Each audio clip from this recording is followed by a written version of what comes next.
give me the old tap on the shoulder when you need me to fluff the trick. Yeah. All right. So now that he's blindfolded, he can't see. We're gonna all. I need the audience's help. Everybody, I want you to go with me together. They start cheering. We have to all pray towards Bibberty Bibberty right now. Bibberty Bibberty will help us conform this magic trick. And so, and now he's blindfolded. I'll put my arms out like this really far, and then I've got little fake arms that hold it out and look like my arms are still there. And then I pull my actual arms through, and I'm gonna try to steal his coin pouch and switch it with this other previously set up coin pouch that I have with me. And this is all going to be covered by my robe is in front of him. So my back is to the audience, and I'm standing in front of him. Looks like I'm like praying to Bibberty Bibberty here to perform this magical act. So I would do like a thievery or sleight of hand to try to like swap it on his belt pouch. Yeah, I was going to say, what type of thievery check do you think that it would be? Would it be like a sleight of hand? Isn't there a sleight of hand inside of thievery or something like that?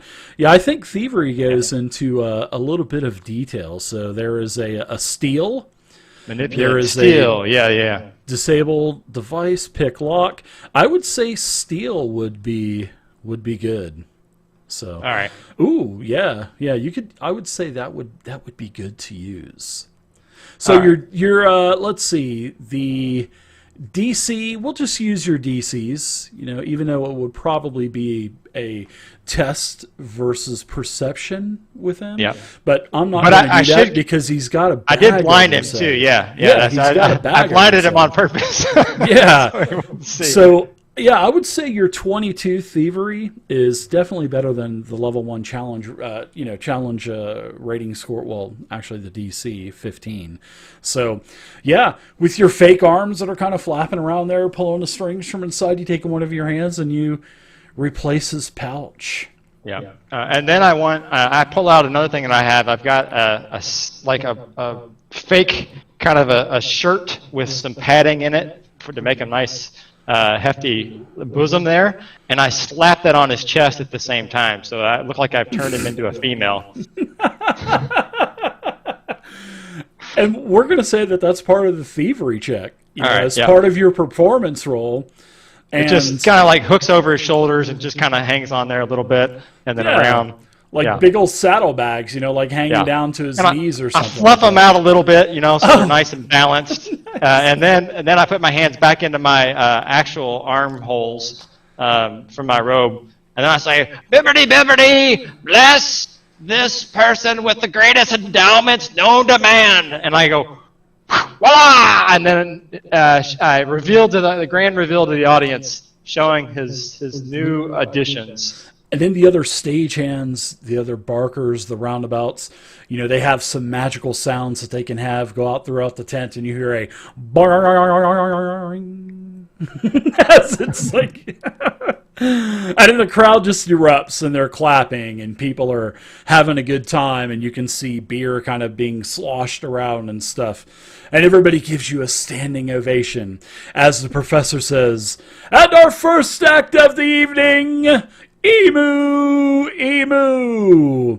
So the clowns come back out, and they're starting to, have fun with the crowd, and the crowd, and they're taking their compression potato guns, and they're shooting like T-shirts out into the crowd, and they're, taking frisbees and throwing those out, and they're just having a good time.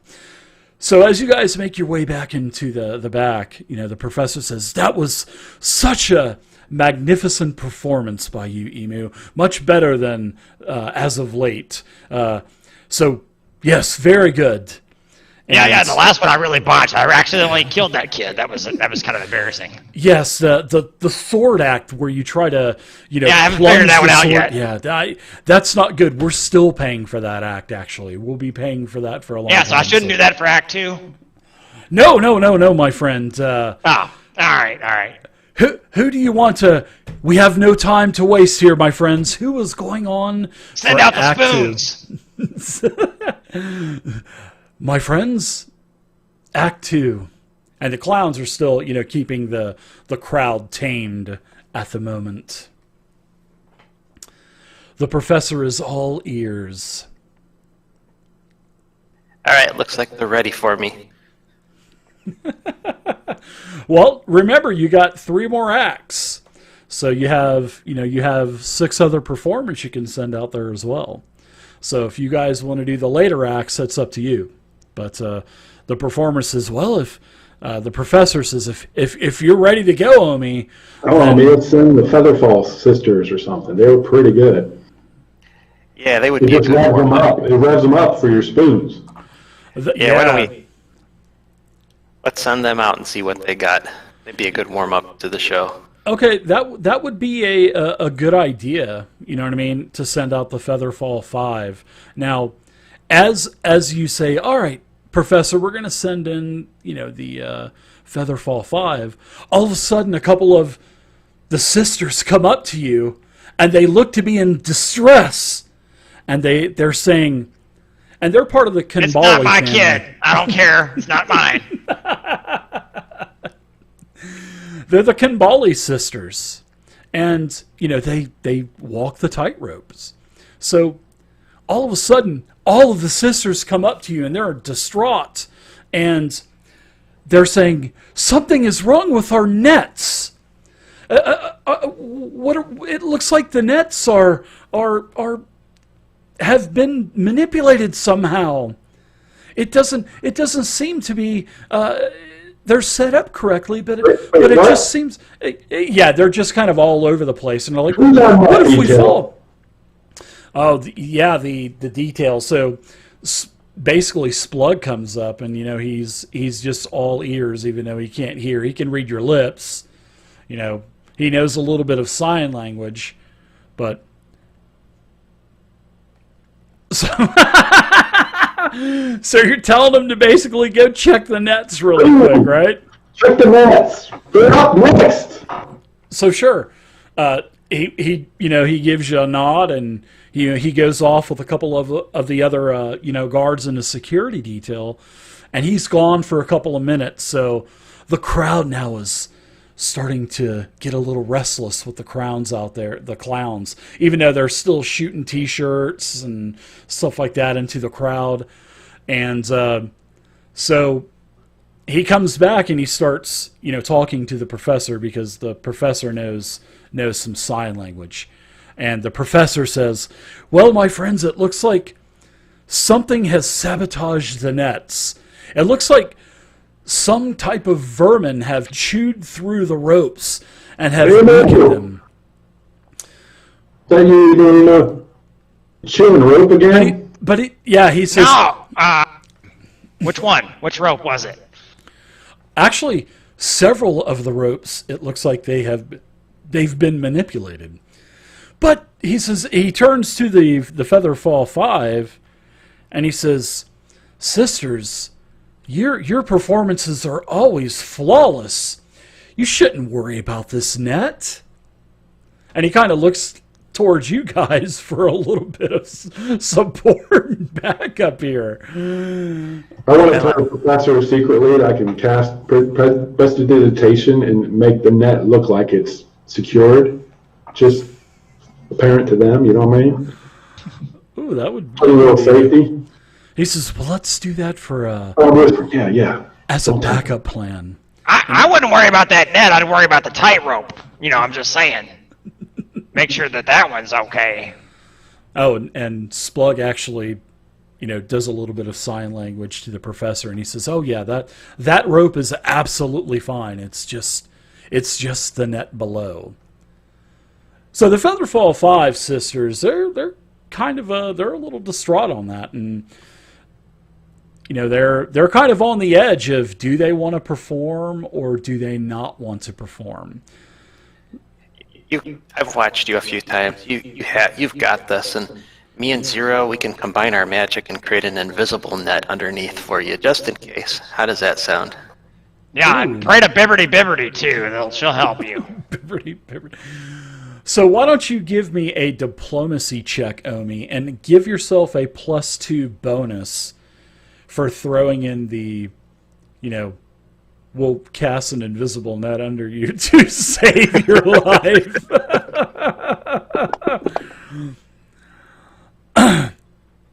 So as you do your roll, you explain your case, and the Featherfall Five Sisters at first they're reluctant, but then as you say, we'll get Omi out there, we'll get 010 out there, we'll combine our magical powers, and we'll create a net under you.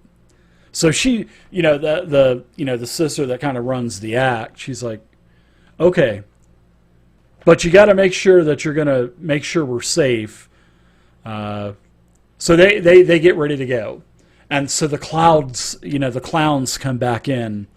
The professor, he staggers out into the audience, and you hear his voice, "Ladies and gentlemen, for our second act of the evening, here at the Circus of Wayward Wonders, we've got the Featherfall Five Sisters performing their famous high-flying trapeze act and tightrope walking act." So, what are they doing, guys? I'm going to let you guys... Well, hopefully we don't have to change their name anytime soon, like, the just Falling Sisters or, the Featherfall 4.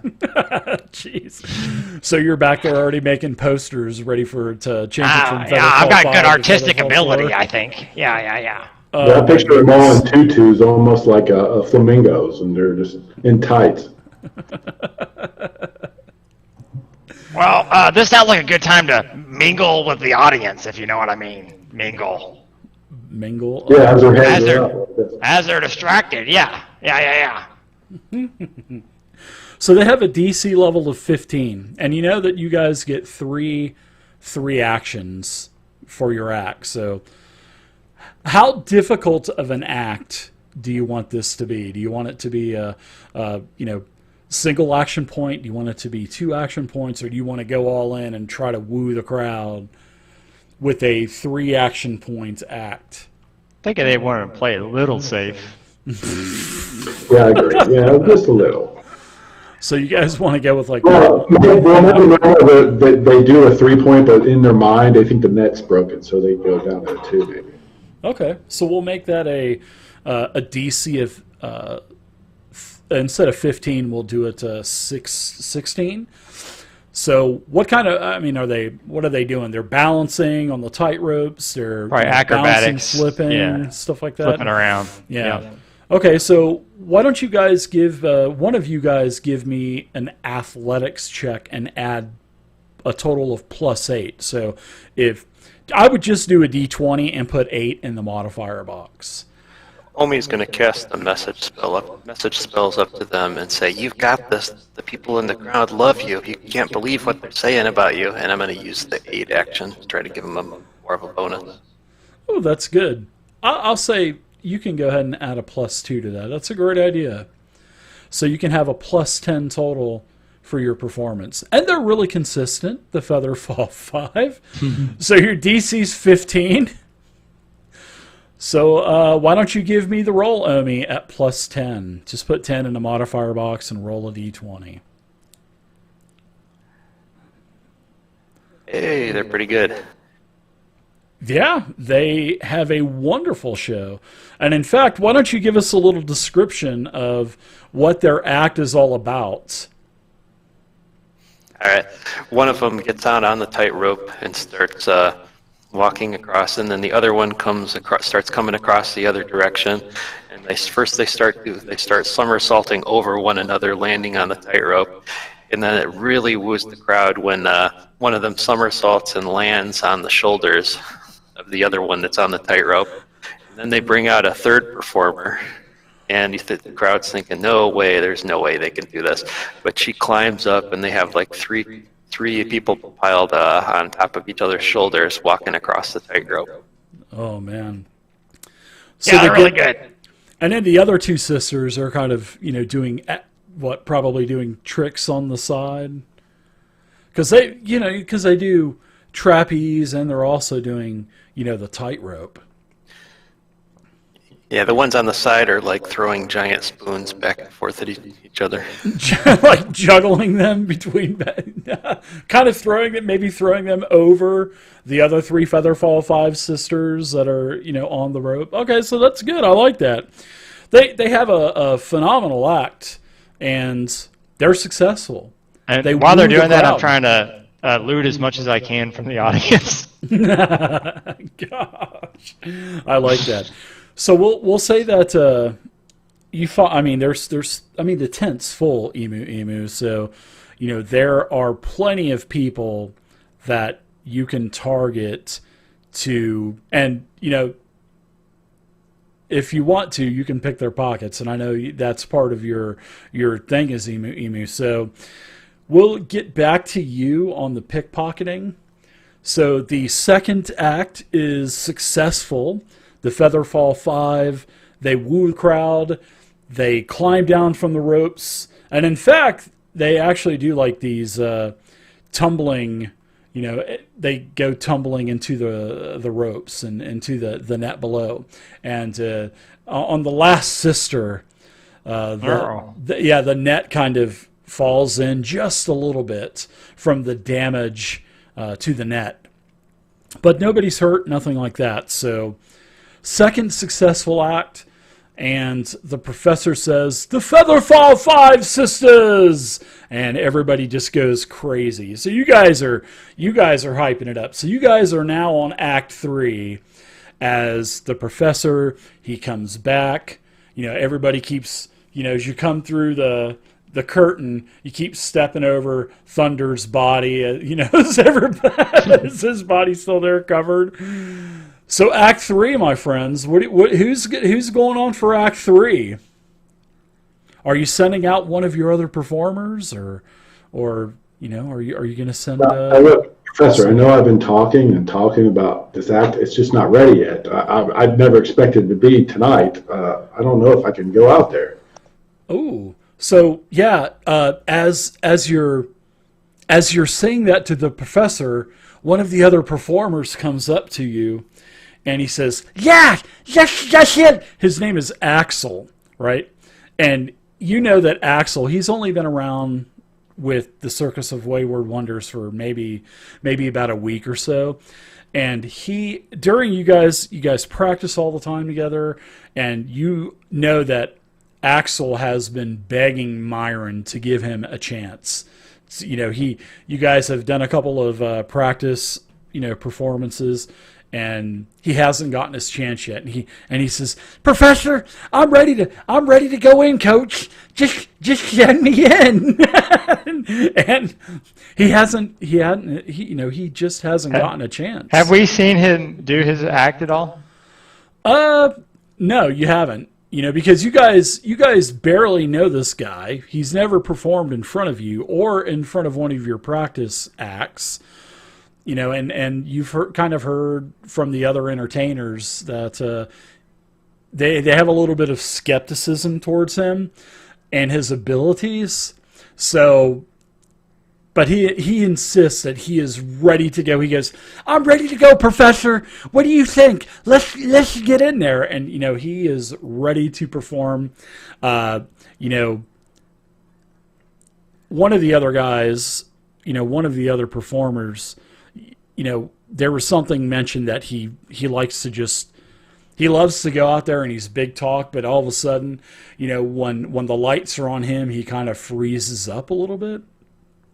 But I mean, you guys don't even really need to talk him into going on. So I mean, he's ready to go. He's just waiting for the signal from the professor. But then again, you don't have to use Axel. So if you want to, you can do the performance yourself, but I'd like to introduce Axel to my friend Slash. Yeah, he has lots of birds, and you guys know that in his wagon out back, where everybody lives and has their, the community, he's just got cages and cages of birds and doves all over the place.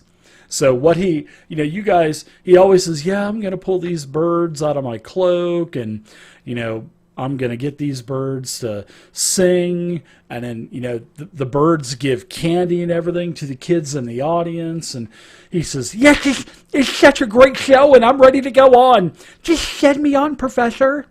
What do you guys think? Well, are you sure you got this, Myron? Are you sure you got this, Axel? Oh, yes, sir, Omi Barton. It's not as good as your show with the spoons and the brown notes and stuff, but I'm ready to go on. Just send me in. Hey, do you think you could have your doves bring spoons to the audience members? I could try. Do you have any extra spoons that I could have? Oh, of course. Pull out a giant bag full of spoons. He stuffs them into one of his pockets in his cloak, and then he turns to the professor and he says, shall I go out, Professor? And he just he turns, and as he turns, you can see the professor kind of rolls his eyes a little bit, and he goes, you're on next, Axel, as the professor slips out into the open area of the tent. And now the crowd is buzzing. They're ready for Act 3. And the professor announces, ladies and gentlemen, our third amazing act of the evening needs no humble introduction. I give you Axel's amazing aviary. Sir, I can just imagine this guy walking out there. So he walks out, and, the light's on him, the spotlight's on. And he goes out into the middle ring. So, since you orchestrated this, Omi, why don't you give me a +7 nature check and give me a -2, because this is his first performance. Okay. Omi will try to he'll go up, and right before he's going to act, I'll take out a spoon and say, Axel, this is my special lucky magical spoon. It'll bring you luck with your show. You got this. I give a pat on the shoulder. Try to aid him. He says, thank you so much, Omi. I'm so ready to perform. And as the professor is making the announcement of Axel's amazing aviary, the curtain opens up, it swings open, the spotlight hits Axel, and he walks out, and he turns around and he says, wish me luck, and he holds up the spoon, and then he puts it back into his cape. And so Axel heads out to the middle ring. Give me that check at +5. Okay. Thanks, Engorgia. Appreciate it. Yes, a nature check. So as Axel gets out to the center ring, all of a sudden, everybody is just waiting for Axel to start his performance. And there's silence.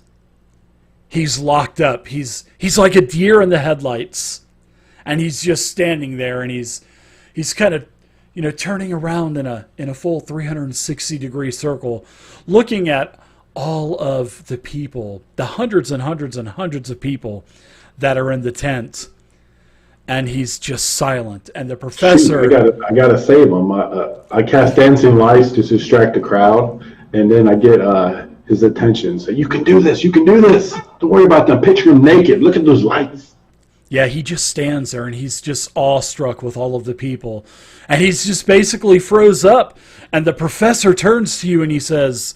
He actually looks over towards you, Kang, and he says, do we send in the clowns? Yes, quick, send in the clowns. So the crowd by this point is starting to boo because Axel is not doing anything. And then all of a sudden the music starts up. Dun, dun, dun, dun, dun, dun, dun, dun, dun, dun, and all of these clowns come out. So how are you coordinating the clowns as the crowd is getting a little violent? And they're starting to throw some things. So there's cups of beer being thrown into the ring, some bottles, there's trash, like turkey drumsticks that are for sale that people can eat. So I'll run out there. I'm in a clown outfit also. So What do I look like, a clown? Sorry. I kind of do. Hurry up before they start throwing their spoons too. So I'll run out there and try and shoot some of the trash out of the air with the divine lance. Something big and dangerous that comes flying in, the most threatening looking thing, and try and put on some kind of a performance also and usher Axel